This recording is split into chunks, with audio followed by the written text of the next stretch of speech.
Hi, I'm Deanna East, and I'm with Michigan State University Extension.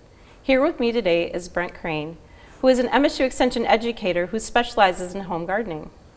Brent, studies show that spending time in nature is really good for one's mental well-being. So where does gardening fit into that?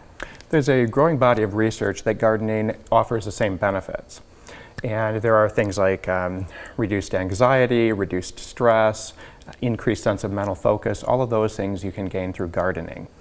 And these things are not just anecdotal. There's actual research behind it where we see decreased levels of cortisol, which is associated with anxiety and stress, increased levels of serotonin and dopamines, which are associated with improved memory function and just a general sense of happiness and just feeling good.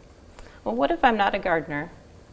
If you're not a gardener, there are still some things that you can do. For example, you can plant a tomato plant on your deck and enjoy things that way. You can also go around to the various places that we have around the area. So if you're near campus, we have a lot of great gardens on campus, ranging from the MSU horticulture gardens, the world-renowned children's garden.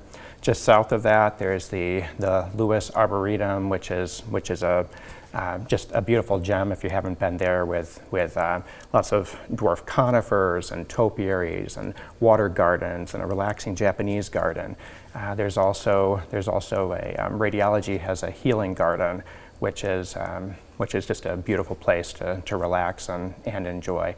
So there's plenty of options, and if you're not near campus, just find the various parks or other things that are in that area to enjoy. Well, thank you, Brent, and thank you for joining us and learning more about MSU Extension programs.